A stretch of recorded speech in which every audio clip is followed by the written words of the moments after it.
é uma anistia para aqueles pobres coitados que estão presos em Brasília.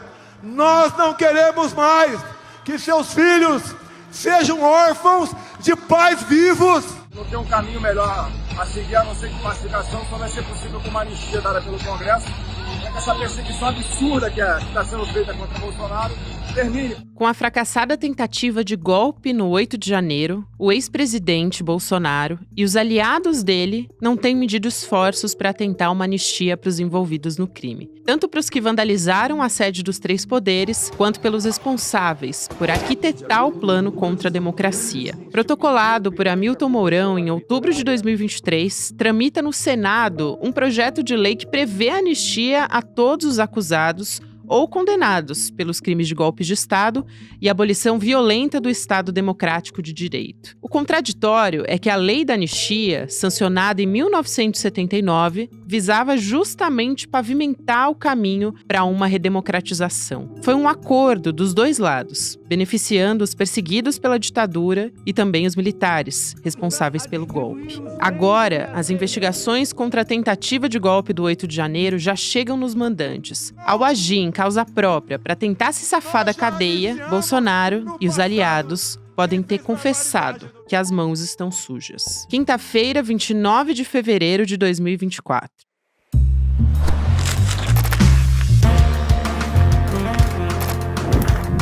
Sou Gabriela Varela, esse é o podcast aqui mais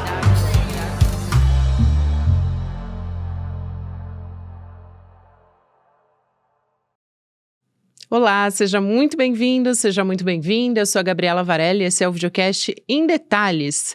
Aqui, sempre com um convidado, uma convidada. De segunda a sexta-feira, a gente analisa uma temática, uma notícia importante do momento.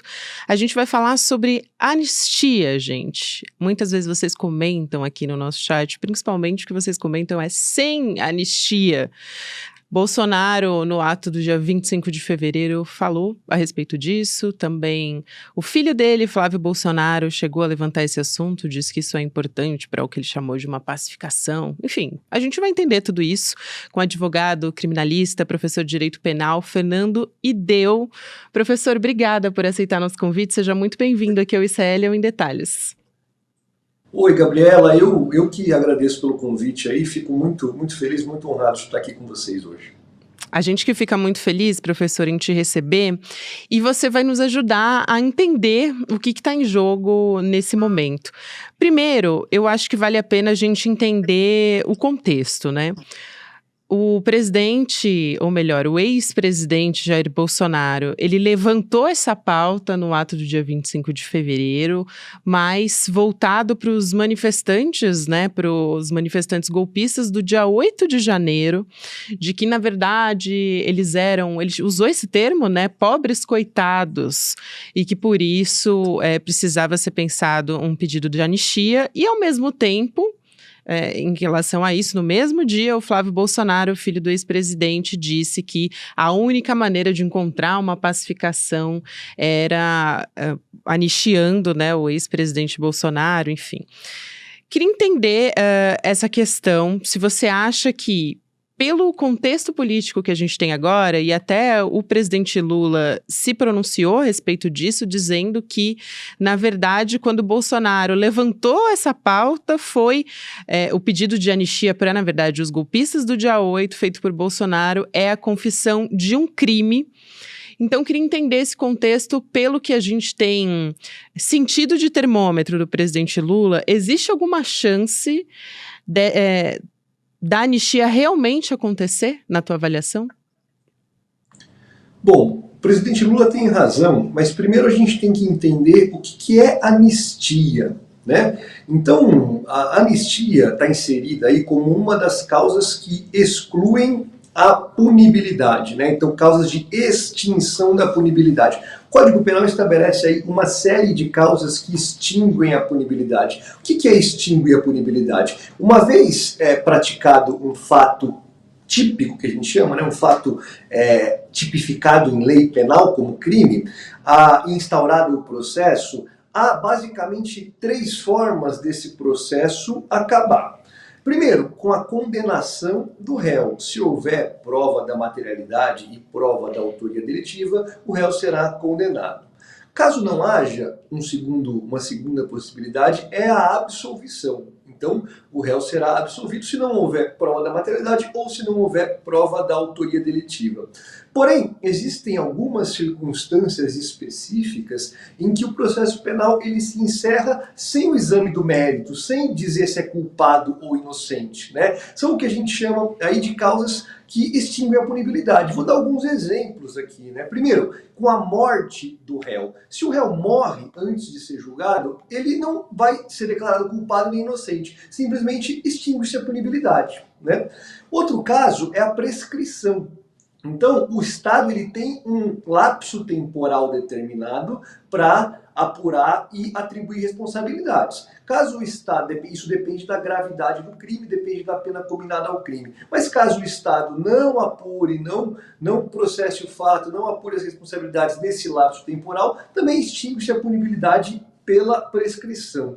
Outro exemplo, a retroatividade de lei mais benéfica. Então, se vem uma lei descriminalizando, por exemplo, o aborto ou a posse de drogas para consumo próprio, todo mundo que já tenha respondido por isso automaticamente tem a sua punibilidade extinta, porque se agora não é mais crime, a lei mais benéfica no âmbito penal ela retroage. Então, esses 3 exemplos que eu trouxe aqui são exemplos de causas que extinguem a punibilidade, né? Não há um juízo de mérito, de condenação ou de absolvição. Além desses 3 exemplos, existem essas outras causas aí que caracterizam um perdão do Estado, né? São 3: graça, indulto e anistia. Todo mundo lembra do Daniel Silveira, né, quando a gente fala do indulto. Exato, mais especificamente da graça, né? Porque a graça é uma espécie de indulto individual. Então, qual que é a diferença entre esses 2 grupos, graça, indulto e anistia? Tanto a graça como o indulto são atos privativos do presidente da República. Então, como você bem recorda, Gabi, anos atrás aí houve, né, uma tentativa do então presidente Bolsonaro indultar o Daniel Silveira mediante o Instituto da Graça, né? E aí eu já antecipo uma das primeiras conclusões aqui, isso foi declarado inconstitucional pelo Supremo Tribunal por desvio de finalidade, né? Mas então, graça e indulto são atos privativos do presidente da República. É óbvio que o presidente Lula não vai indultar golpista, certo? Esses caras estavam tentando dar um golpe de Estado para depor o seu governo legitimamente eleito, legitimamente constituído. Então, por esse caminho, obviamente, nem adianta espernear, né? Eles estão esperneando aí, buscando uma lei de anistia, né? Então, essa é a diferença. A graça e o indulto são privativos do presidente da República, a anistia é um ato de competência privativa do Congresso Nacional. Então, deve haver uma lei de anistia, né?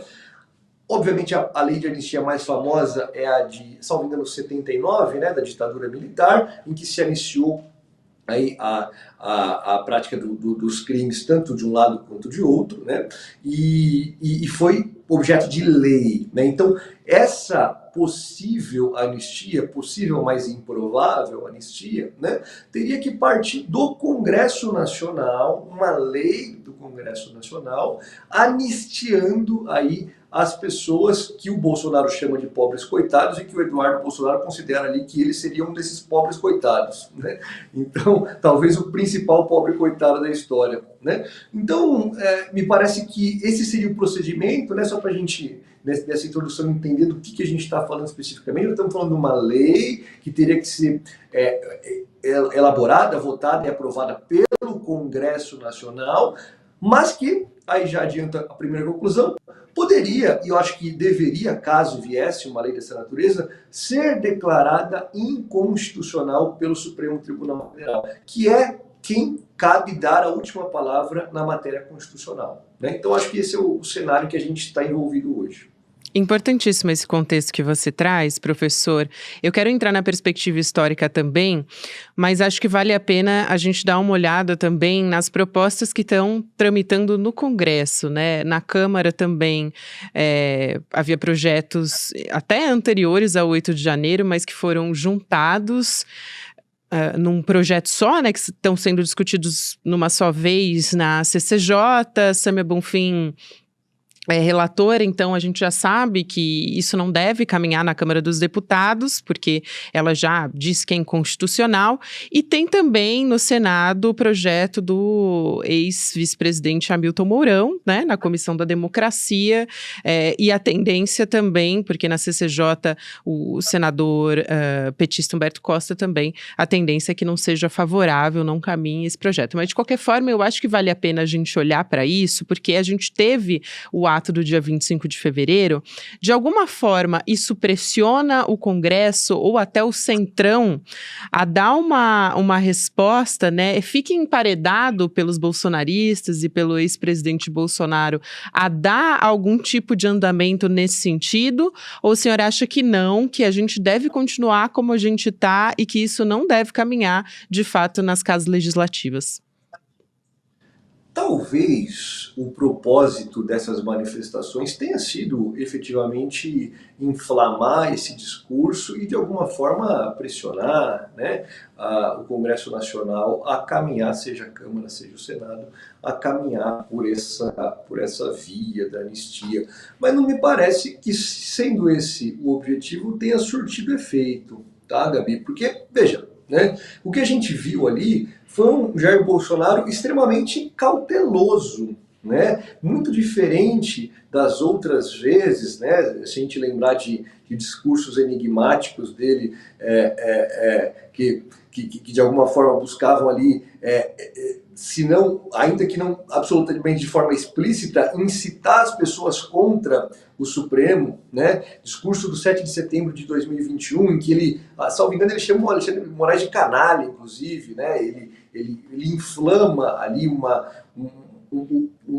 reação, né, da sua base contra as instituições, especialmente contra o Supremo Tribunal Federal. Discursos anteriores em que ele falava lá em fuzilar, metralhar, a petralhada, né? Então, assim, eram discursos muito mais intensos, né, e muito mais explícitos. Dessa vez, pelo menos na minha percepção, né, a gente assistiu aí a um Bolsonaro cauteloso, muito talvez ali orientado, instruído, né, para que como deveria agir para sua proteção, deixando aí a carga mais crítica e mais explícita aos seus correligionários aí, a Silas Malafaia, a própria Michelle, né, mas ele me pareceu mais sóbrio e cauteloso mesmo nesse sentido. Então, assim, não acho que eles vão ter sucesso por aí, tá? Não acho que a lei de anistia, que eventual lei de anistia irá prosperar. Não acho que esses projetos que você muito bem destacou aí vão prosperar. Não acho que tenham fundamento. E, na remota hipótese deles prosperarem, me parece muito evidente que o Supremo Tribunal Federal, assim como fez quando o Jair Bolsonaro tentou indultar aí, mediante a graça, o Instituto da Graça, o Daniel Silveira, o STF barrou, né? Então o STF já tem precedentes de análise da constitucionalidade. O STF também já chegou a barrar decretos de indulto, né? Então, salvo engano, no governo Temer, né? Mas o STF já analisou a constitucionalidade desses perdões, né? Porque tanto graça, anistia quanto indulto são perdões. Veja, independentemente de ter tido crime ou não, são atos do Congresso ou do presidente da República, atos do Estado de perdão, apagando as consequências da prática do crime. Professor, muito importante esse contexto também que você traz, porque a gente realmente vê que, além do Congresso Nacional, ainda uma eventual aprovação, que é pouco provável, ainda esbarraria no Supremo Tribunal Federal. Então, isso é fundamental da gente entender aqui. E tem um componente político aí, que eu acho importante salientar, que é as eleições municipais que estão também se aproximando e comprar essa questão, ainda que parlamentares bolsonaristas, ou então que tenham alguma tendência a apoiar o ex-presidente Bolsonaro, mas ainda não tenham assumido necessariamente uma posição, é bastante perigoso também nesse contexto eleitoral. Acho importante de colocar. Agora, olhando para a nossa história, né, professor, o o ex-presidente Bolsonaro é uma pessoa que refuta, por exemplo, o trabalho da Comissão Nacional da Verdade, enfim. Eu queria entender esse contexto que a gente está vivendo agora, se existe, inclusive nos 4 anos de governo Bolsonaro, se a gente viveu um momento de revisionismo mais forte na sua percepção, ou a gente nunca lidou de verdade com a nossa história. Por que a gente nunca conseguiu, por exemplo, rever a nossa lei de anistia da maneira como funcionou naquele momento, né?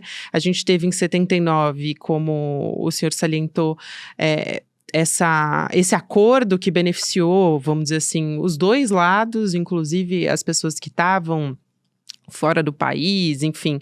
E naquele momento foi importante, talvez fosse o único caminho para a nossa redemocratização, mas por que depois disso a gente não conseguiu rever ou pensar numa alternativa para isso? Quais que foram as consequências, talvez, para esse momento presente que a gente está vivendo?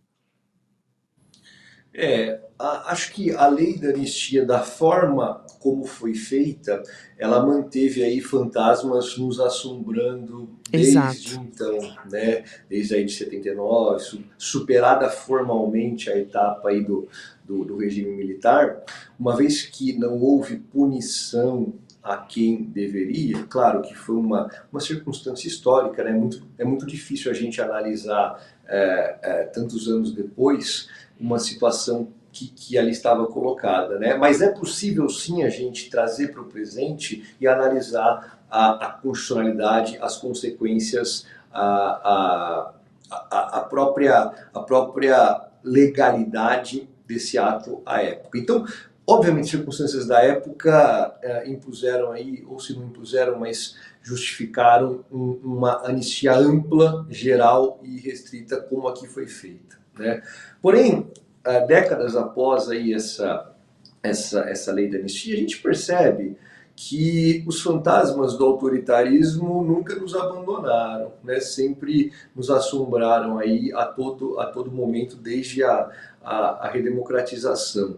E sempre, veja, sempre que se cogitou, né, com a Comissão da Verdade, com propostas aí que o STF analisasse a constitucionalidade dessa lei de anistia, isso sempre foi um ponto muito delicado e traumático e trouxe consequências que, se a gente não pode atribuir explicitamente esses últimos golpes exclusivamente à rediscussão desse tema, certamente esse tema teve influência, teve um peso para tudo que a gente viveu até agora nessa última década, aí, seja o impeachment diretamente da Dilma, né, que foi claramente, mas seja todo esse processo desconstituinte, esse processo de degradação do nosso direito, do nosso processo penal, que a gente assiste ao menos desde o mensalão, né?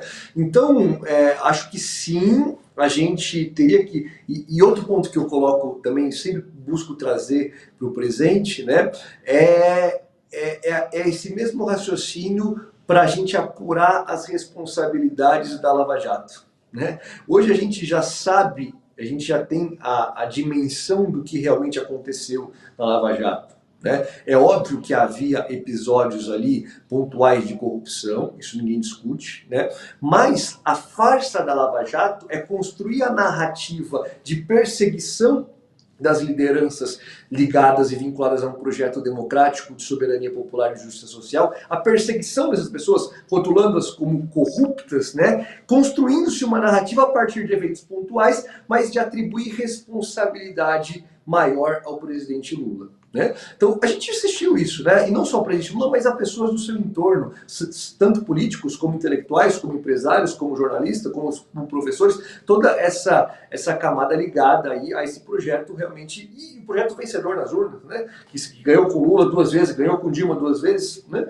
E que precisou ter o Lula preso e silenciado, como foi, porque não foi só preso, ele foi preso e foi silenciado, foi proibido de se manifestar durante as eleições para gerar o Bolsonaro. Esse lava-jatismo que produziu o Bolsonaro, a gente já sabe o que foi hoje. A gente já sabe que foi um projeto fraudulento de imposição de poder, um projeto de poder, um projeto ideológico, que, uma vez barrado nas urnas pelo voto popular, se impôs através do sistema de justiça criminal. Essa é a verdade, né? A gente já tem essa dimensão. Acho que a Vaza Jato, a spoofing, o hacker, né?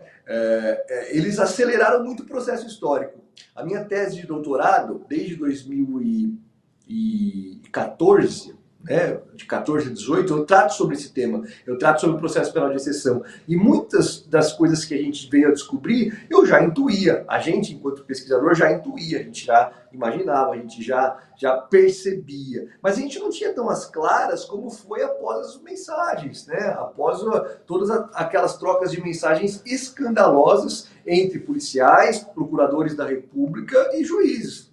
Ali ficou muito claro que era um projeto de poder e que aquelas pessoas estavam manipulando, fraudando seus cargos públicos para impor seus projetos pessoais de poder. E muitas vezes até de enriquecimento, como ficou claro com a participação da Transparência Internacional nesse processo todo, né? Então, o que a gente precisa hoje, Gabi? Assim como faltou na ditadura, a gente precisa hoje. A gente precisa atribuir as devidas responsabilidades a essas pessoas. Não é só falar assim, o Lula teve seus direitos políticos restabelecidos, ele ficou preso, mas agora virou presidente, então vamos apagar, vamos passar a borracha nessa história e tá tudo certo. Não é por aí. Né? Exatamente. Não é só tirar o mandato do Deltan, não é só tirar o mandato do Sérgio Moro, é atribuir responsabilidades. Punir, nesses casos, é um ato civilizatório. É um ato em benefício do interesse público e do direito à memória. As pessoas precisam saber o que foi feito. Né? Não é por punir, é punir, atribuindo responsabilidade, mas também para mostrar para as pessoas, né, o que foi feito de fato, o que aquelas pessoas da ditadura faziam, qual que era efetivamente o papel de cada um, assim como na Lava Jato, o que essas pessoas fizeram, como elas manobraram seus cargos públicos, funções nobres do sistema de justiça, para impor preferências e projetos pessoais de poder. Isso precisa ser feito. Por quê? Para que isso não se repita mais. Ou, ainda que a gente não tenha uma garantia de que isso não vai se repetir, mas que seja muito mais difícil que esse modus operandi se repita. Porque a gente só consegue barrar, a gente só consegue resistir contra algo que a gente conhece. Contra o desconhecido, contra questões aí opacas, a gente não consegue. A gente precisa de transparência efetiva para saber o que foi feito, para preservar essa memória e para que isso não mais se repita. É fundamental isso que você fala, professor. Eu quero também entender, ainda falando de perspectiva histórica, as particularidades da nossa lei de anistia, né? Que até o senhor já falou, nasceu ali de um acordo político entre os perseguidos pela ditadura, os governos de turno, enfim, mas quais as diferenças em relação a países vizinhos, por exemplo? E acho que é emblemático a gente trazer, por exemplo, o caso da Argentina, para comparar com o que a gente está vivendo, né? Como a lei da anistia dialoga agora com o nosso presente. E acho que você traz isso muito bem quando fala que agora a gente não pode passar por isso de novo, enfim. Então, queria te ouvir sobre isso, sobre as particularidades da lei em comparação com o que já aconteceu aqui nos outros países da América Latina. A nossa solução, digamos assim, né, a nossa superação do modelo de ditadura militar foi pela via da conciliação, né? Então optou-se claramente por uma via conciliatória, né?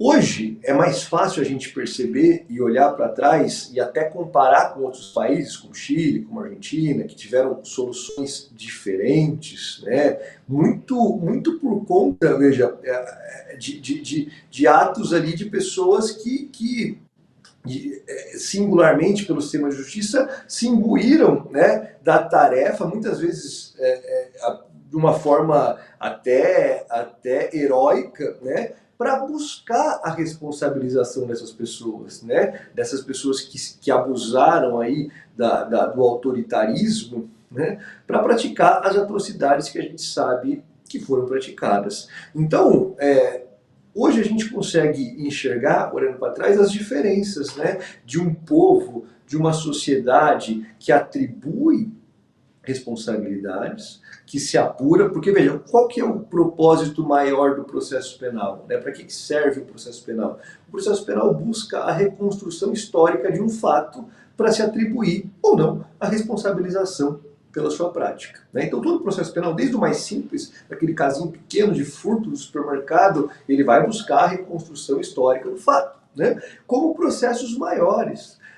O meu ponto, e que eu sempre tenho que trazer para o presente também, né? Porque se foi feito lá na ditadura militar, tem que ser feito aqui também, com esses caras que manobraram o sistema de justiça para deturpar a finalidade e impor seus projetos pessoais de poder, a pretexto, né, com um mero verniz de legalidade. Porque o processo do Lula foi só um processo formal, né? É só uma casca. O conteúdo foi profundamente autoritário. Por isso que a gente chama de processo penal de exceção. Ali os direitos foram suspensos pontualmente para se impor um conteúdo autoritário com essa roupagem, simplesmente uma mera roupagem de processo. Então, isso foi feito lá, e isso foi a deturpação do processo penal. Porque o que eu falei, o processo penal busca reconstruir historicamente um fato, não impor um conteúdo autoritário por uma roupagem. Então, na medida que a gente conhece, né, a gente já sabe, e agora o que fazer? Né? Foi assim como foi com a ditadura. Muitas coisas já vieram à tona. Né? Muitas coisas, claro, tem coisas que ainda permanecem na opacidade aí, mas muitas coisas a gente já sabe. O que fazer quando a gente sabe, né? Perdoar por simplesmente buscar apagar a história, me parece que não é o melhor caminho. A gente, não só uma apreciação subjetiva, mas se a gente olhar objetivamente o amadurecimento de uma sociedade que pune, que atribui responsabilidades nesses processos complexos e que se buscou a tomada do poder, né, afronta a democracia, me parece muito emblemático e civilizatório que se punam essas pessoas. Professor, para a gente fechar, eu quero saber quais são as consequências para a nossa democracia uma eventual concessão de anistia por parte do presidente Lula, que até o momento não tem sinalizado, muito pelo contrário, não tem sinalizado que daria uma eventual anistia a Bolsonaro.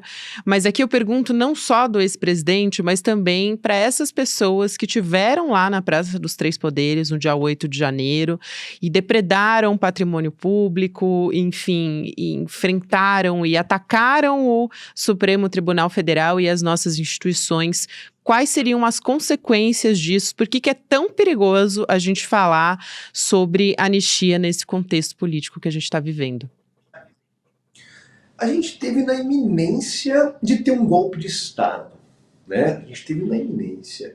O crime, da forma como está retido no Código Penal hoje, né, o golpe de Estado, o crime, a redação é tentar depor um governo legitimamente constituído mediante violência ou grave ameaça. Né? Então, é um crime singular aí no Código Penal, em que a tentativa, por si só, já caracteriza o crime. Né? E por que é assim? Porque se o golpe é bem sucedido, se o golpe é consumado, as vítimas vão para a cadeia. Né? Esse não é o réu que vai para a cadeia, não é o autor do crime que vai para a cadeia. O autor do crime passa a ocupar o poder e ele bota as vítimas do crime na cadeia. Então não tem sentido se você punir aquele que deu o golpe de Estado, você não vai conseguir punir nunca, porque uma vez que ele deu o golpe de Estado, ele tomou o poder. Né? Então a mera tentativa já caracteriza a consumação do delito. Muito bem. Então, o que é, né? O que é um golpe de Estado? É um crime que a gente chama um delito de empreendimento. Não é um crime de atentado. Por exemplo, pode-se atentar contra a vida de uma autoridade pública, né? O sujeito vai lá sozinho e atenta contra a vida dessa pessoa. Isso não é um golpe de Estado. Isso é um atentado contra a vida de uma pessoa.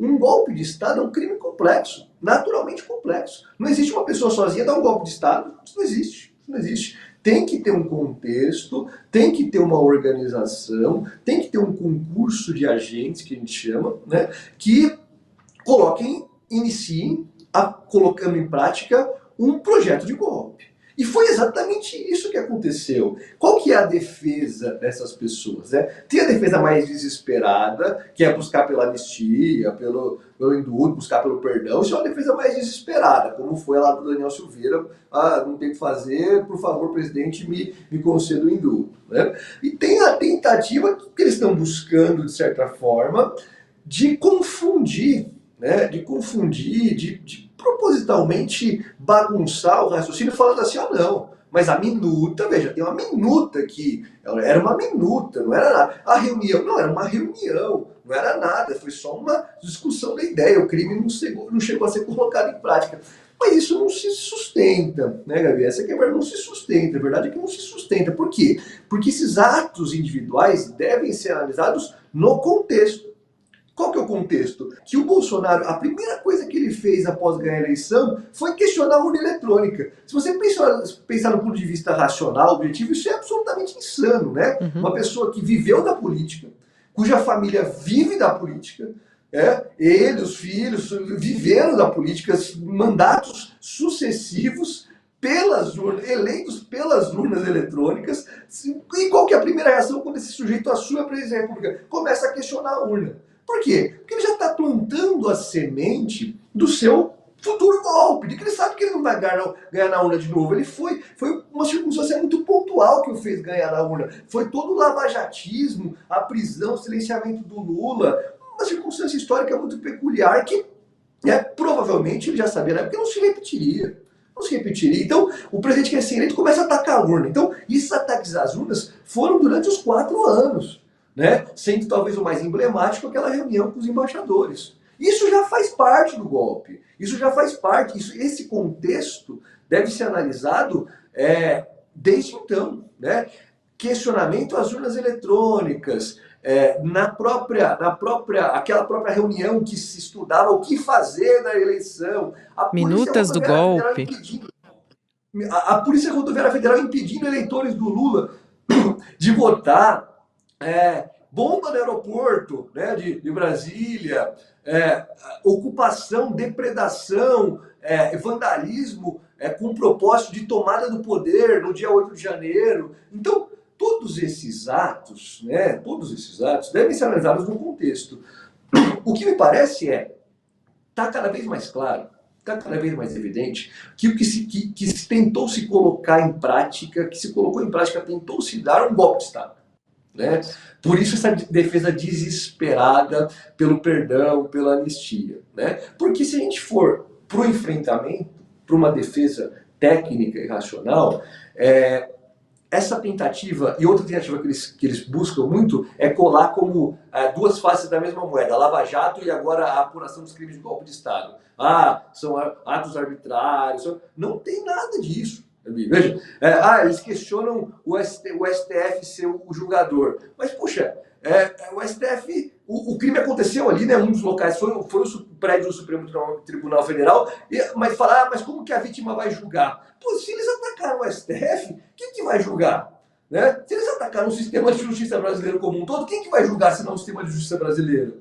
Então, tipo de alegação, de tergiversação aí, isso não vai se sustentar, né? Mas por isso que me parece que eles busquem cada vez mais inflamar esse discurso pelo perdão, pela anistia, porque do ponto de vista de reconstrução histórica dos fatos e atribuição das consequências jurídicas, está cada vez mais difícil para eles, né? Exato. E respondendo mais objetivamente a tua pergunta, acho que seria um erro, não só um erro estratégico, mas um equívoco histórico se uma lei dessa natureza passasse. Tá? Justamente porque não é uma questão de vamos eleger o Lula, vamos eleger o próximo sucessor do Lula, vamos impedir o Bolsonaro. Não é só isso.